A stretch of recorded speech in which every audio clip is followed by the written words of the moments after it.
quem você está falando?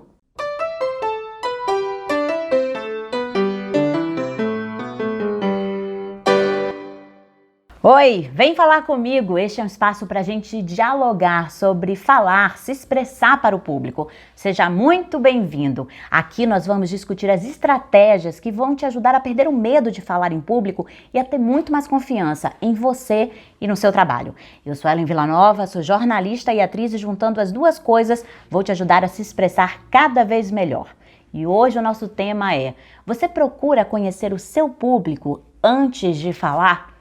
Pois é, gente, é muito importante a gente conhecer o público. Muitas vezes, quando a gente se prepara para falar, a gente se preocupa em dicção, com postura, com não ter medo, com não dar branco. Mas e aí? Com quem você vai falar? Essa é uma pergunta importantíssima. Se te convidam para falar em uma empresa, por exemplo, você vai falar para a diretoria, você vai falar para o grupo de funcionários, você vai falar para a galera que está no chão de fábrica, você vai falar para a galera da limpeza, você vai falar para o pessoal que os acionistas de fora, que vêm de outros países. Enfim, você ter essa dimensão de com quem você vai falar. E aí é importante a gente perceber nível de escolaridade, faixa etária, se são executivos, se são autoridades públicas, se são estudantes, se são estagiários, se estão começando na profissão, se são universitários. Cada detalhe desse é bom você conhecer para você se aproximar desse público, para que você tenha uma conexão maior com esse público. E a gente vai destrinchar aqui todos esses detalhes para que você se sinta seguro em relação a esse público. Sem dúvida nenhuma, é certeza, você precisa conhecer o seu público, você precisa saber com quem você vai falar. Porque perceba, no nosso dia a dia normal, do jeito que eu tô falando aqui com vocês, eu tô falando de um jeito, eu tô falando no ambiente profissional, eu tô cuidando da minha dicção, eu me arrumei pra estar aqui com vocês, eu fiz uma maquiagem, eu mesma, aliás, tô super orgulhosa dessa maquiagem. Então, assim, tem todos esses detalhes de que momento que a gente vai falar. Mas se eu tô, por exemplo, conversando numa reunião de família, eu também vou falar em público, porque tem gente que tem medo até de conversar numa reunião de família, no Natal em família, com 15, 20 pessoas, já trava. Então também é um outro tipo de público. Se eu vou conversar numa reunião de pais da escola do meu filho, é um outro tipo de público. Porque falar em público não é só você estar no centro das atenções, você ter algo a dizer, você ser o palestrante de uma noite. Não, qualquer situação onde você esteja em público, com mais de 2 pessoas ali na sua frente, você não tem somente um interlocutor, você tem pessoas querendo te ouvir, pessoas precisando te ouvir ou pessoas que estão te ouvindo. Então é importante você entender quem são essas pessoas. Por exemplo, até politicamente, você tem uma opinião política, você está num grupo, e aí essas pessoas pensam como? Eu vou no jantar hoje na casa de uns amigos do meu marido. E de repente eu estou muito polarizada com a questão política, estou falando muito daquele assunto. E aí, cabe naquele momento? Quem são essas pessoas? Eu quero ser simpática, é importante para o meu marido que seja uma noite agradável. Então, só para a gente ter uma dimensão, quando a gente coloca num ambiente mais íntimo, num ambiente, no nosso microcosmo, de que isso também pode reverberar para o macrocosmo, né? Pode reverberar quando a gente for falar para um público maior. Então, é muito importante a gente saber quem são as pessoas para quem a gente está falando. De antemão, em termos de linguagem, eu sou sempre a favor do coloquial, do informal, da linguagem mais simples. Por quê? Se você, na dúvida, não sei direito para quem que eu vou falar, que linguajar eu vou usar, que vocabulário eu vou usar, o mais simples, o mais direto. E isso é um ensinamento muito da televisão. Na TV aberta, para a gente ser bem específico, a linguagem que a gente deve sempre usar é uma linguagem clara, direta, objetiva, frases curtas. Inclusive, se vocês observarem nos telejornais, tem sempre, nos assuntos mais difíceis, tem sempre histórias com algumas analogias para simplificar, para esmiuçar aquele assunto. No jornalismo, a gente costuma dizer, quando a gente está ali na redação, fazendo jornal, para gravar off é o texto que a gente lê ali na matéria, só para a gente dizer, off é quando a gente lê aquele texto que vai entrar só a nossa voz, outras imagens da matéria, e a passagem é quando o repórter aparece dentro de uma matéria, dentro de uma reportagem. Então, quando a gente vai gravar o off, a gente vai escrever o off, a gente tem sempre uma pergunta a fazer. Os grandes mestres do telejornalismo dizem pra gente: Dona Maria, que tá lá na roça, que não teve a oportunidade de estudar até terminar o 2º grau, ela vai te compreender? vamos falar para ela. Porque quando a gente fala para ela e ela compreende, todos vão compreender. Isso não significa diminuir sua linguagem. Não, é a nossa linguagem do dia a dia, tem que ser simples, coloquial, fácil, objetiva. Então, se você tem dúvida sobre quem é o seu público, vá, aposte na linguagem simples, coloquial, que não é uma linguagem vulgar. Tá? A gente continua seguindo a norma culta da língua, as concordâncias verbais, concordâncias nominais, a gente continua com a norma culta da língua, mas simplificando esse diálogo. Diferentemente quando você tem, em alguns casos, em que é importante uma construção formal. Por exemplo, você foi convidado para apresentar um evento em que tem uma mesa composta por autoridades políticas ou autoridades de determinada área, que são realmente pessoas renomadas, conhecidas naquelas funções e pessoas que importantes na sociedade, porque não todos nós somos importantes, não é isso que eu quero dizer. Mas, por exemplo, tem um prefeito, o presidente, pessoas que têm cargos eletivos, cuja escolha foi feita pelo povo, então existe um respeito, existem pronomes de tratamento a serem utilizados, então tem toda uma formalidade naquele ambiente que precisa ser seguida. Por quê? Porque eu preciso me adequar ao código daquele lugar. Eu preciso falar de forma que eu me conecte às pessoas que estão acostumadas àquele código, que estão acostumadas àquela formalidade. Então, é muito importante que essas saudações nesses ambientes formais, nessa mesa composta por autoridades, ela seja bem pensada, ela seja bem formulada. Agora, independentemente da profissão que você tiver, você precisa se adequar. Por exemplo, eu vou apresentar, como eu falei agora há pouco, esse evento, eu vou me adequar àquele código linguístico, àquele código de vestimenta, inclusive, que a gente vai tratar daqui a pouco. Mas se você é um bom orador, se você é um bom comunicador, você também vai procurar se adequar àquela plateia, não importa a personalidade que você seja. E aí eu cito o querido, o grande orador Barack Obama, que ele vai ser muito citado aqui nas minhas aulas, porque ele tem realmente uma eloquência, uma oratória e um carisma que são impressionantes. O que Barack Obama fez num discurso que ficou clássico, case de sucesso assim, em termos de oratória, no Brasil, quando ele chegou no Brasil, que ele estava no Teatro Municipal, um ambiente super formal, é o presidente dos Estados Unidos, né, dos Estados Unidos, traz todo aquele peso visitando o Brasil, com toda aquela segurança em volta, e Barack Obama tem uma conexão com esse público. Ele já começa falando português, obrigada, do jeitinho dele, ele faz uma referência ao futebol, ele diz que algumas pessoas não puderam estar ali porque estão assistindo o jogo do Botafogo, não me lembro agora qual foi o time, os times que estavam jogando, enfim, ele conta uma história da mãe dele, a primeira vez que ele ouviu falar sobre o Brasil. Procura esse discurso aí no YouTube, coloca Barack Obama, discurso no Brasil, que você acha facinho. Então ele tem uma aproximação. É o presidente dos Estados Unidos? É. Mas ele procura se aproximar. Isso faz dele um bom orador, porque ele se conecta às pessoas, ele faz com que as pessoas se conectem a ele. E isso ele faz com uma simpatia muito grande que já aproxima. Ou seja, ele não saiu da sua persona, ele não deixou de ser presidente dos Estados Unidos, ele não ficou ali caracterizado, a gente sou brasileiro. Não, ele é presidente dos Estados Unidos, mas ele se aproximou no seu código, nas suas condutas, no seu vocabulário, procurou saber o que estava acontecendo no país, quem estava jogando futebol no dia, fez uma piadinha, se aproximou das pessoas. Eu, por exemplo, se eu for falar para um grupo de juízes, autoridades de uma cidade, eu vou procurar ter um vocabulário correto, uma linguagem clara, não vou fazer piadinhas, vou procurar, enfim, me adequar ao público com quem eu estou falando. Agora, um juiz é convidado para ir numa escola falar para adolescentes de 13 a 15 anos sobre determinado assunto, um assunto polêmico, esclarecer alguma dúvida, dar uma palestra para esses adolescentes. E aí? Como é que esse juiz deve se comportar para ele ter uma aproximação, um espelhamento com aqueles adolescentes?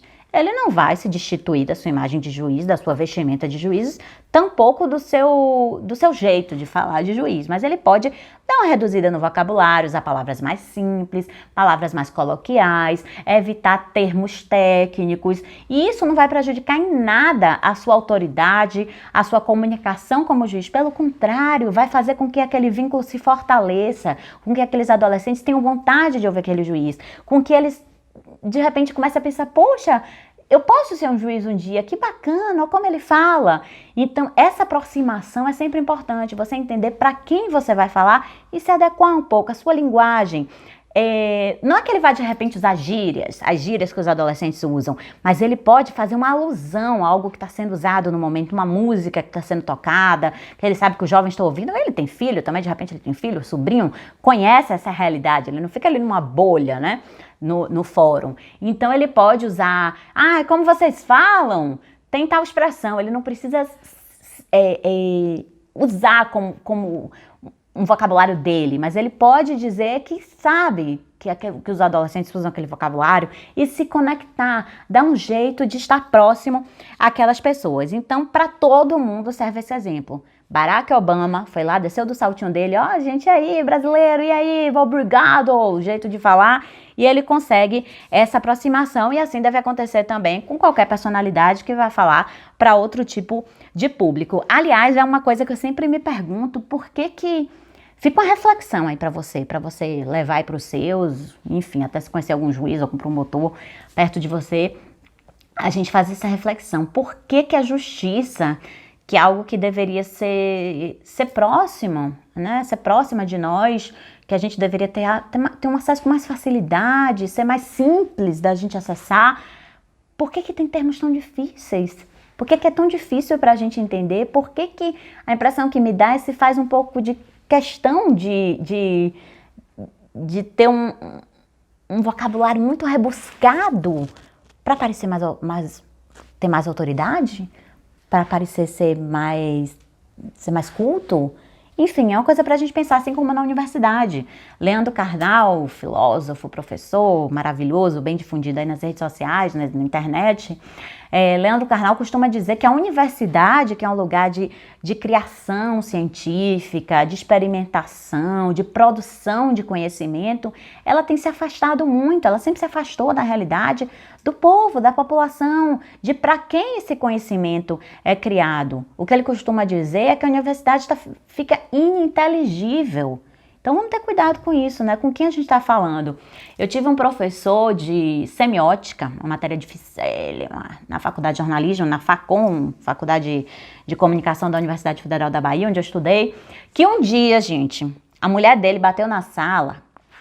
Isso é até um material que a gente vai falar na aula sobre ser prolixo. A gente vai ter uma aula sobre isso, aguarde aí, acompanhe o nosso canal falando com ela, em que a gente vai ter uma aula sobre ser prolixo, que é uma dificuldade também de muita gente. Tem gente que não tem vergonha de falar, mas acaba se enrolando ali naquela fala. Mas então, a mulher dele entrou na sala, ele falou assim pra gente: pessoal, foi a palavra mais simples que ele falou na frase, esta é fulana, a pessoa com a qual eu mantenho uma relação marital. Foi assim que ele disse, algo que ele poderia dizer, gente, essa é minha esposa. Que tal? Que tal a gente começar a falar assim? Pra quê, né? Pra que a gente criar essa dificuldade de comunicação? Porque também é um ruído de comunicação quando você tem uma linguagem tão elaborada, um vocabulário tão rebuscado que dificulte a nossa interação, essa comunicação que é tornar comum o que a gente quer falar.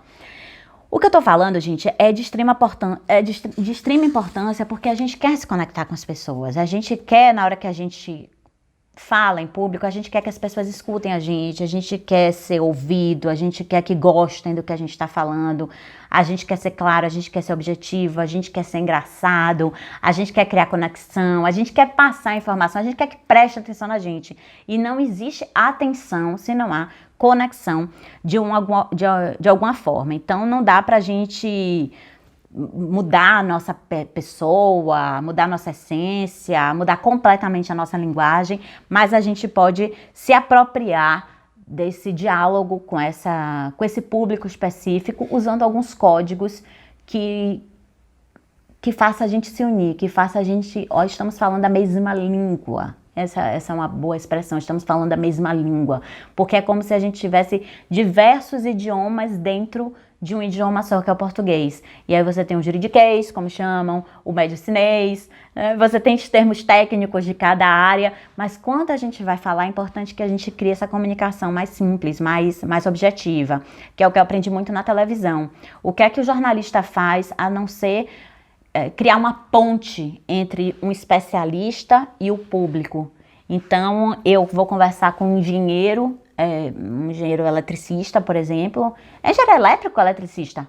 Engenheiro eletricista. Engenheiro eletricista, obrigada aí pela correção, a produção aqui massa. Vou conversar com um engenheiro eletricista e ele cheio de termo técnico e tal, e a voltagem e tal. E aí, de repente, eu vou entender o que ele tá falando. E tá, e quando apaga a luz, acende a luz, é mais forte, é mais fraco, eu vou criar um vocabulário ali bem acessível até para mim mesma, porque eu não entendo aquela linguagem daquele especialista, pode ser um economista, pode ser um cardiologista. Eu vou procurar entender aquela linguagem, compreender tudo que aquele especialista está falando e traduzir em palavras simples, coloquiais, que eu gostaria de ouvir como telespectador. Então, a televisão é uma grande professora para os comunicadores, para a gente trabalhar de forma simples, coloquial. Isso não vai reduzir em nada a sua autoridade no assunto. Pelo contrário, você só vai ficar mais próximo das pessoas quanto a isso. Outro aspecto importante, quando a gente entende quem é o nosso público, é a vestimenta que a gente vai utilizar. Por que isso é tão importante? Aí eu vou dar os créditos a Juliane Barroso, minha personal stylist maravilhosa, que me ensinou tanto sobre a nossa imagem perante o outro, sobre o que a gente pode passar, sobre o que de uma forma equivocada a gente pode estar passando. Às vezes, por exemplo, eu tenho uma imagem de força e eu não sou tão forte, eu quero ser mais romântica, ou eu tenho imagem romântica, eu sou a pessoa forte. Então, a partir da sua vestimenta, a partir dos seus códigos estéticos em termos de se vestir mesmo, você conseguir ter uma comunicação melhor com o seu interlocutor. Porque, como isso se aplica no caso do falar em público? Por exemplo, tem um caso que eu já gosto muito, que é você usar cores escuras quando você não quer ser muito questionado. Até nisso você pode pensar, sabia? Você vai dar uma palestra e você não quer ser muito questionado. Você pode usar cores mais escuras, mais sóbrias, um azul marinho que passa muita autoridade, um preto. Por exemplo, a gente que faz media training, que é o treinamento para as pessoas aprenderem a dar entrevista, você está numa situação de crise, é o dono de uma empresa, está numa situação muito difícil, de crise, e você não quer dar muita entrevista, mas você é obrigado a dar pelo menos uma declaração em público, e você vai de preto, vai com uma coisa mais sisuda, para que ninguém queira muito se aproximar de você. Agora, você vai dar uma palestra para adolescentes ou para jovens, e você quer que as pessoas interajam, que perguntem, que participem, tons mais claros, estampas mais alegres. Isso vai facilitar essa comunicação com seus interlocutores, caso seja essa a sua intenção, de se comunicar, de fazer com que as pessoas se interajam com você. Então já sabe, né? Roupa mais sóbria, mais escura, se você quer se afastar, demonstrar autoridade, não chega muito perto de mim.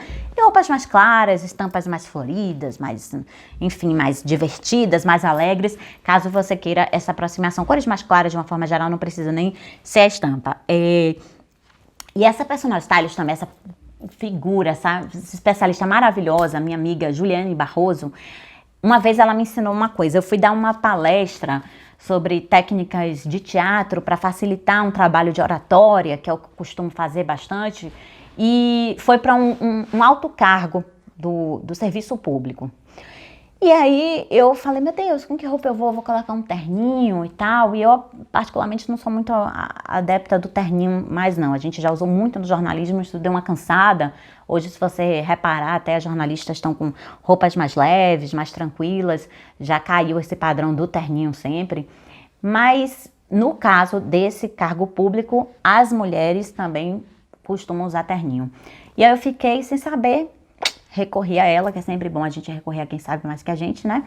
Recorri a ela e ela me disse o seguinte, ela disse, Ellen, é importante que você demonstre que você sabe onde você está, você está num ambiente formal, de um cargo público como este, então um terninho cai bem, uma roupa que as pessoas possam se identificar com você na hora que te virem.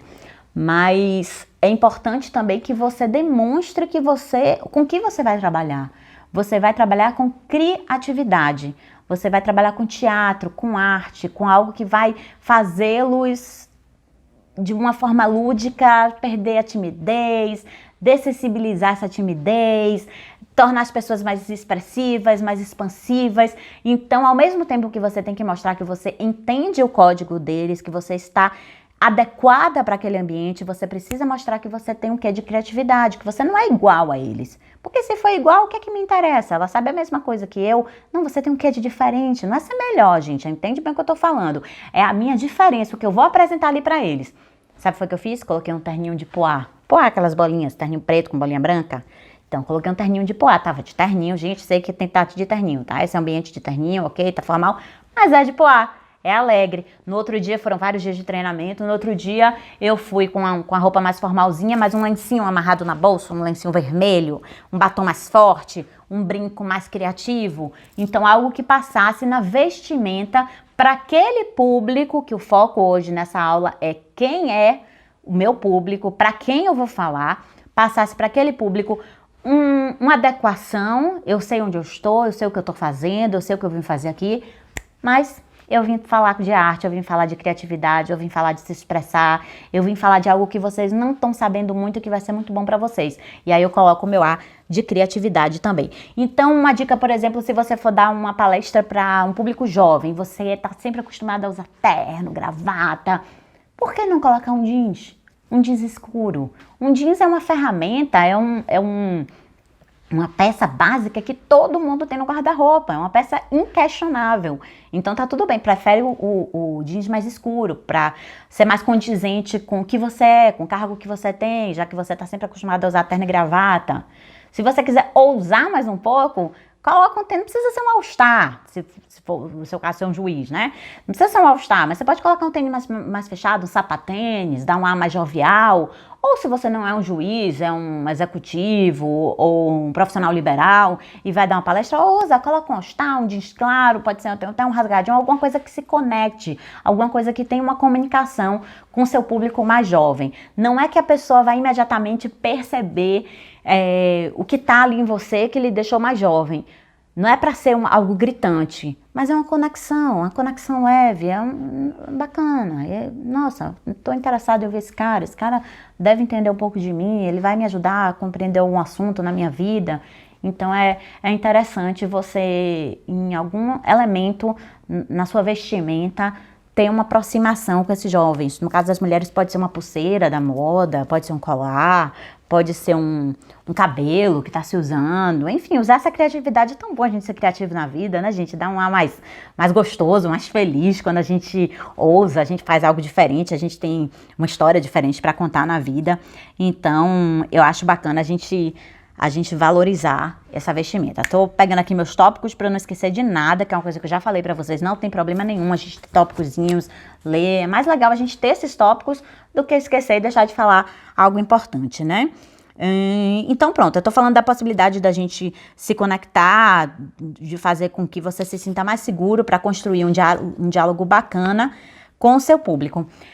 É isso aí, ver a idade que o seu público tem, pra gente resumir, né? A importância da gente perceber qual a faixa etária, o nível de escolaridade, que tipo de vocabulário eu posso usar, porque ao mesmo tempo que eu falei dessa coloquialidade, eu tô falando também de um advogado que vai de repente conversar com seus pares, e aí nesse caso é interessante ele usar o juridiquês, porque é o natural deles. Quando eles usarem lá uma palavra X, o outro vai entender a palavra e o ruído de comunicação é o inverso. Se ele usar umas palavras muito simples, pode ser que não chegue. Não, o que ele está querendo dizer? Que lei ele está citando?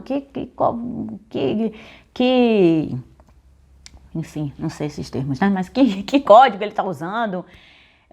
Então é interessante também que quando você esteja com seus pares, você pode usar. Eu tenho um exemplo de um aluno advogado que ele escreveu uma petição, ia fazer uma audiência, ele estava muito nervoso para essa audiência específica e ele foi dar uma ensaiada comigo, que temas ele iria falar, o que é que ele iria abordar, e ele foi usando uma palavra muito rebuscada, e palavras muito rebuscadas, e eu disse a ele, olha só, aí é pra gente falar um pouquinho de rebuscamento, não tô falando tanto de público não, mas olha só, quando você for falar isso, pode usar suas palavras simples, normais, você tá ali só conversando com o juiz. Se é para mostrar, se é importante nessa profissão que a gente demonstre que é culto, que a gente demonstre que conhece o vocabulário do jurídico adequado, você já fez tudo isso na petição, ele leu sua petição, ele viu que você escreve bem, que você sabe os termos, mas ali na hora de falar com o juiz, para que esse rebuscamento todo? É uma questão. Então, a depender da sua área, tem momentos em que você vai precisar usar, sim, alguns códigos específicos numa área técnica, mas quando você estiver falando para um público, procure entender quem são essas pessoas, a faixa etária, pensa na roupa que você vai usar, no cabelo que você vai usar, nos termos técnicos que vão precisar ser usados e, se forem usados, traduzi-los para esse público com muita humildade, muita simplicidade, muita objetividade. Afinal de contas, o que você quer é comunicar, não é verdade? Comunicar é tornar comum. Então, vamos facilitar essa comunicação percebendo quem é o seu público, como você pode chegar a ele, se conectar a ele e assim ter uma comunicação de fato eficaz. Não adianta nada eu ficar aqui falando um monte de termo difícil e não vai chegar a você e você simplesmente vai mudar de canal, porque hoje o que tem mais fácil é a gente clicar em outro lugar, né? É isso então. Falando com Ellen, esse foi mais um episódio da nossa série.